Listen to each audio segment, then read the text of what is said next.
Hey everybody, Mike with Games Play Badly, and on this edition of Session Zero, I'm growing out my mustache. And I also have Trevor from STG Interactive Publishers with his game Veil of the Void. Now, Veil of the Void is already existing right now, so you can get it if you want to, but we're also talking about the new expansion that's being kickstarted, and that will be happening sometime later on this month, I believe. I will have more information down below. If you're not familiar with the term, the rule of cool, you better stick around. And if you are, you doubly better stick around. And also, what about 100,000 different unique character combinations? This game is completely customizable to you, your playstyle, and your group. So stick around. Trever and I are right around the corner. That interview starts now.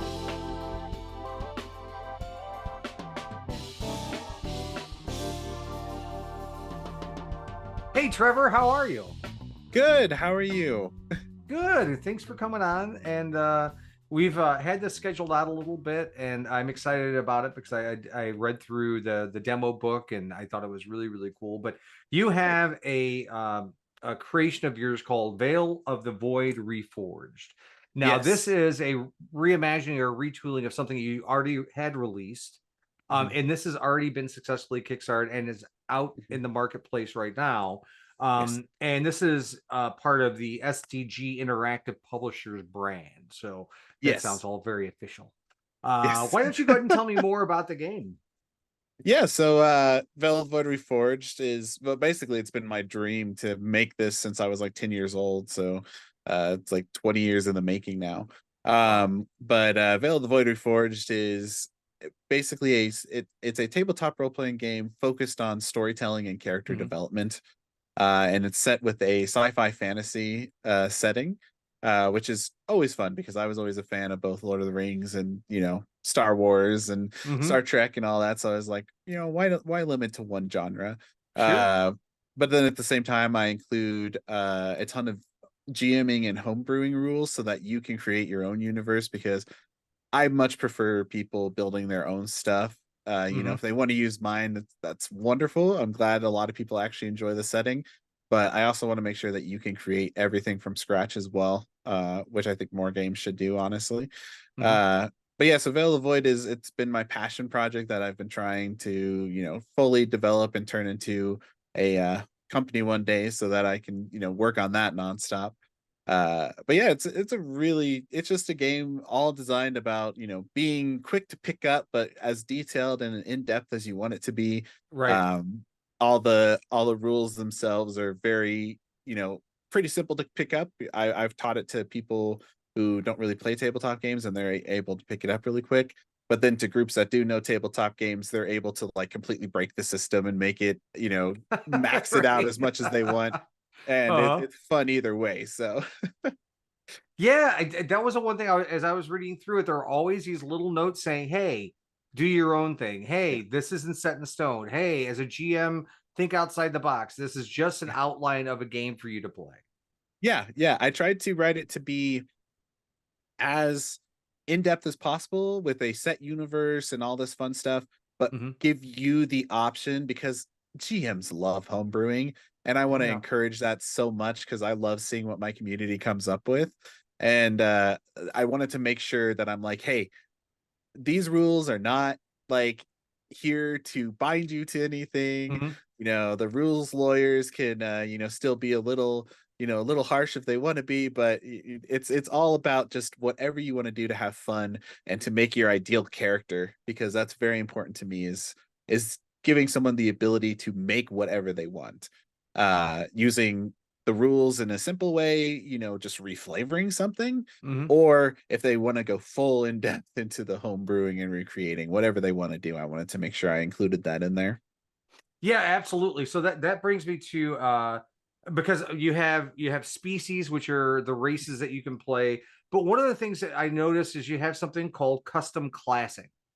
Yes. So Now, tell me about that. custom classing is one of my favorite things because I love the idea of like building your own class.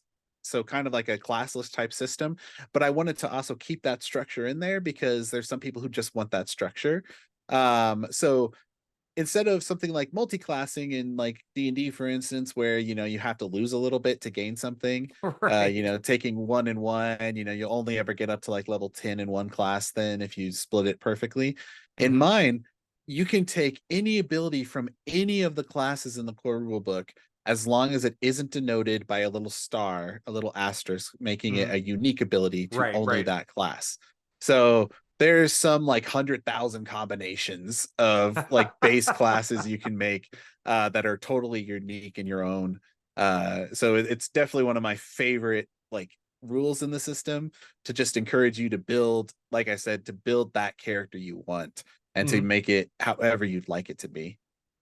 Yeah, I thought that's what I found you interesting was, again, unless it's, and I like the fact that there are unique skills, because that's what Yes. make people unique classes. Yes. So it's like, it's not like you have somebody who has a super uber awesome skill. They're like, I can't wait to play this, and this other guy next to you goes, oh, I'm going to do that too, and just take that skill. And it's like, no, this is mine. Makes Yeah. you feel special, right? Yeah. And I wanted that too. I wanted, like, if you want to build with a class, like, you should have really cool options, because I love the rule of cool and I love making Hmm. stuff super fun.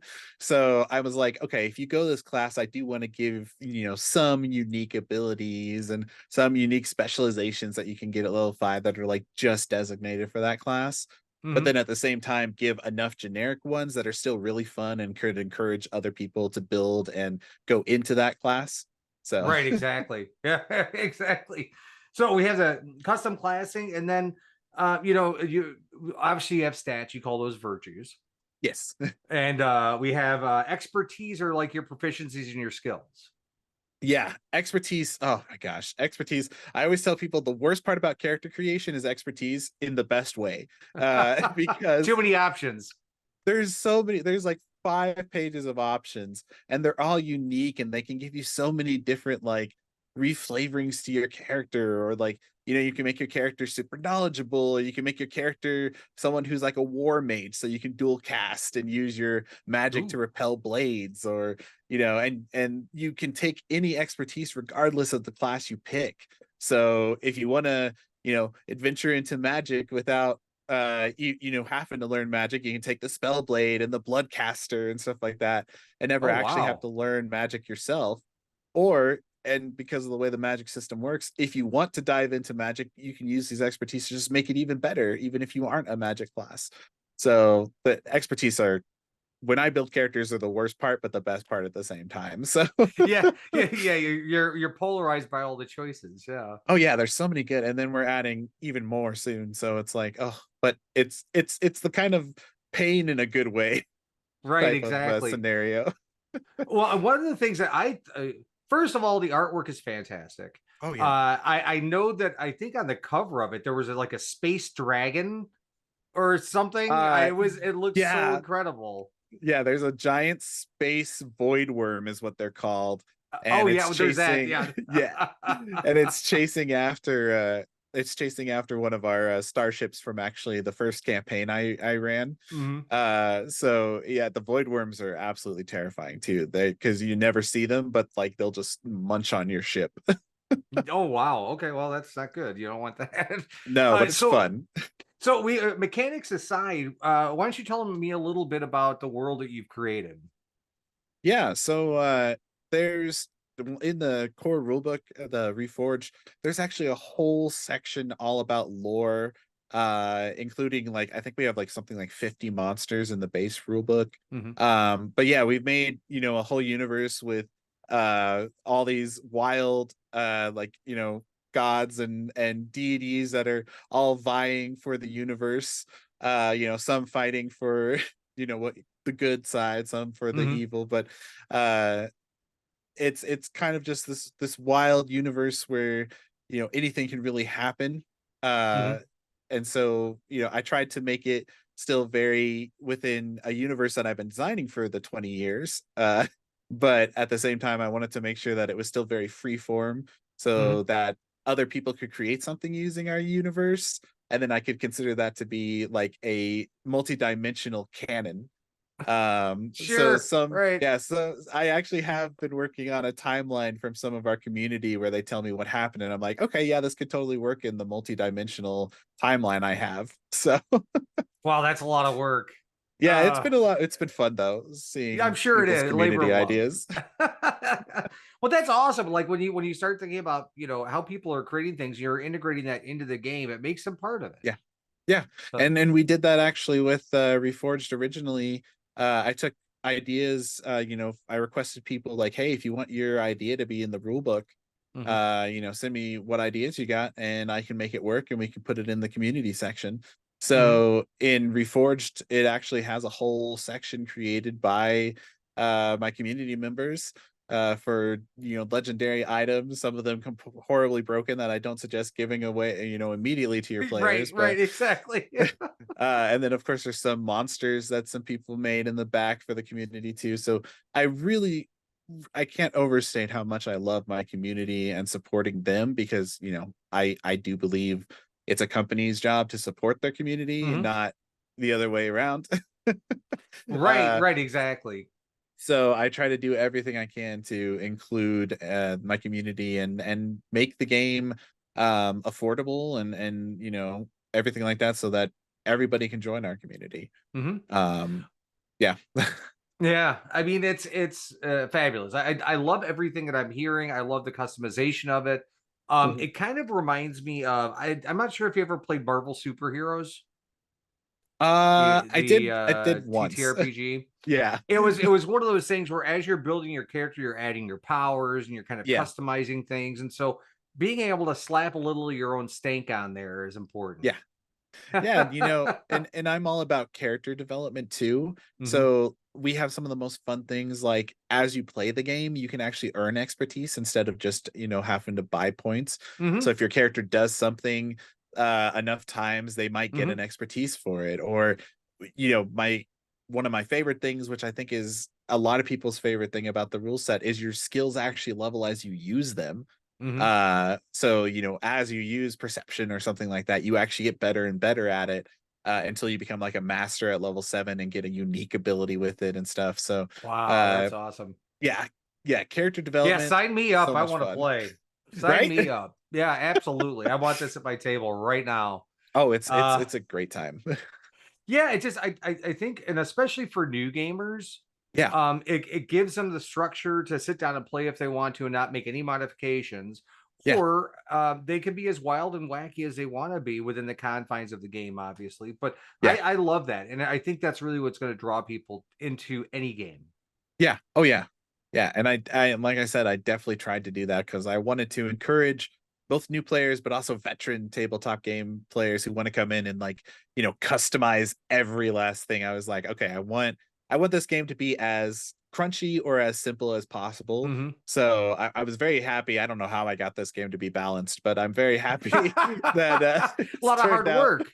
Oh yeah, yeah, yeah. Balance is I call it chaotic balancing because some stuff's super strong, but there's always a way to counteract it as a GM from what I've learned. Mhm. Oh yeah, yeah. I mean, GMs have magical powers, and in your game, it's a Galaxy Master. Oh yeah. Yeah, yeah, yeah. Because I mean, you're not just controlling a small game, you're controlling the entire galaxy at your hand. Absolutely, Uh yeah. That is yeah. very very cool. Oh, so you spoke earlier about adding even more proficiencies. Now, Yeah. there's a Kickstarter coming with an expansion for this game. Yes. Yeah, yeah, yeah. So here in June 6th of the 2023, we're going to be running a Kickstarter for Veil of the Void Yggdrasil, which is going to be our sci-fi Norse expansion that adds like almost an additional 400 pages of pure Holy content. smokes! Yeah, it's a thick book. It's got a lot of C's in there. Yeah, it But does. A lot of consonants right back to back. I don't know. yeah, yeah, yeah. But yeah, no, so we've got that one coming up on June 6th. We're very, very excited for this one because we've been, my co-author has actually written this one.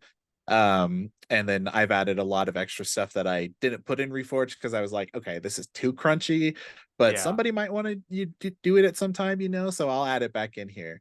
And so Yggdrasil is if you want more content for Veil of the Void, whew, you're gonna get 5 new species, 5 new classes. Oh wow. Yeah, and then you're gonna get a whole new like 20 pages of new crafting guides Hmm. and legendary runic enchanting and a whole new breakdown of homebrewing ships to like finite detail and a whole Yeah. shipyard with like new Norse and fantasy themed starships, one like Yeah. skidablineer so that you can fold your giant starship into a napkin and keep it in your pocket.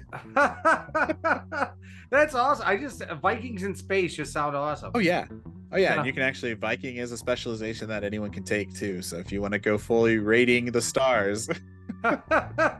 Well, this game sounds amazing. I honest to God want this, so I'm gonna make sure I pick it Perfect. up. I will have links down below to everything that we're talking about, to the Kickstarter, to where you can pick the game up. And if you enjoy being able to customize your character and have a lot of fun and do it on an epic level, on a universe level, then I think this game is going to be for you. So, Trevor, thank you so much for coming on. I really appreciate it, and best of luck with the Kickstarter. Thank you so much for having me. I love getting to do these kind of things, and your videos have been fun to watch. So, I thank you for appreciate that. having me Thank you on. very much. It's only because of guests like you that I can even function. So, again, I appreciate your time. Well, thank you.